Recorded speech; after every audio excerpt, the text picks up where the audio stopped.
Hello friends, today we are going to talk about common mistakes which we used to do generally while filing various GST compliances on the GST portal. This is very important to avoid unnecessary litigations, which is generated through system generated notices and AI generated red flags. First, we are going to talk about GST registration update. All the directors and the partners up to the date should be updated on the GST portal. In addition to that, all the premises of the business should be registered on the GST portal, including warehouses and marketing places.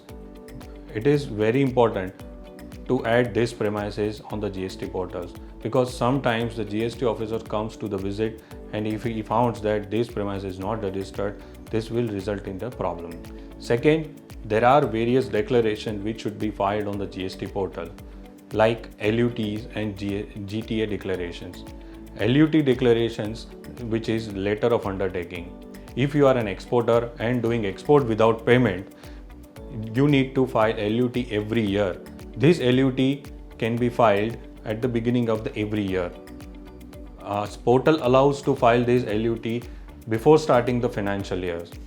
If you are a GTA and doing transportation and you want to opt for forward charge mechanism, you need to file a declaration for opting the option of forward charge mechanism.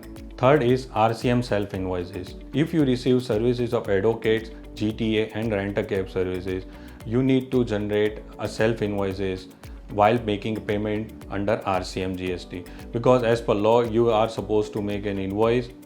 However, these invoices are not going to upload on the GST portal, but for the purpose of record, it has to be physically in your books of accounts and on your records. Fourth is regarding the e-invoices should be issued within time specified by the GST. There are various categories has been defined in the GST law for which the time limit has been given. These time limits have been given based on the turnover limit. You need to generate e-invoices based on this limit. The next point is regarding e-invoice to be issued by your vendor. If your vendor is liable to issue an e-invoice but he is not doing so, you are supposed to compel him to make an e-invoices because this will make a problem to you as well as to him also. To verify whether he is liable to issue an e-invoice or not, the GST portal has provided a link wherein you can verify whether he is liable to make an e-invoice or not. The link of that is reflected on your screen. Another angle which you need to take care while filing the GST compliances is that while filing GSTR 3B, one has to match your GSTR returns with GSTR 1. In addition to that, to avail the ITC in GSTR 3B, it has to match with your GSTR 2B. In filing both these returns, if you have any discrepancies, then you should have a proper reconciliation and explainable reconciliation so that any notices generated by the system should have a proper explanation. While availing the ITC in GSTR 3B, you need to take care of Circular 170.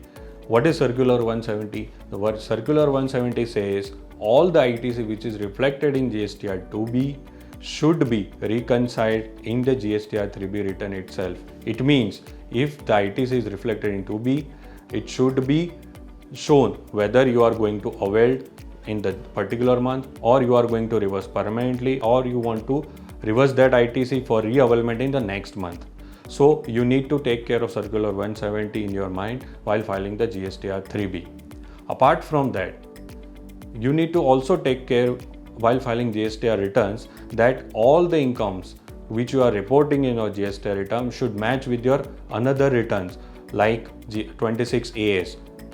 You are all aware that income reflected in 26AS are now going to reconcile with your GSTR returns. So you need to take care of that also. Another factor you need to take care is timely filing of GSTR returns. Sometimes assessees considers that we are going to file the returns after 1 or 2 days or 3 days because we are going to pay the tax through ITC. So interest is not there. Only late filings are there. But it is to be noted that if you file regularly late returns, then system may automatically transfer your GST into the rate category. Apart from that, if you don't file your GST returns for more than 3 months, your GST registration may cancel, which will result into non-availability of ITC to your customers. In addition to that, on the GST portals, there is two categories: additional notices and notices. These two notices you need to take care, and you need to timely review these two sections so that timely reply of the notices should be done. And also you need to take care that whether personal hearing notices are available or have been issued regarding these notices or not. These should be maintained as a separate record, as a reminder in your system or calendar, so that any notices should not be unattended. Lastly, GSTR 9 and 9C should also be filed within a time limit. It is advisable that all the data for the purpose of GSTR 9 9C should be prepared in the eye of assessment. It means if any notices or department audit comes for that period, all the data is available with you without any problem. We have discussed the tips which you need to consider while filing the various GST compliances. These are the important to avoid system generated notices. Hope you find this video informative. Thank you so much.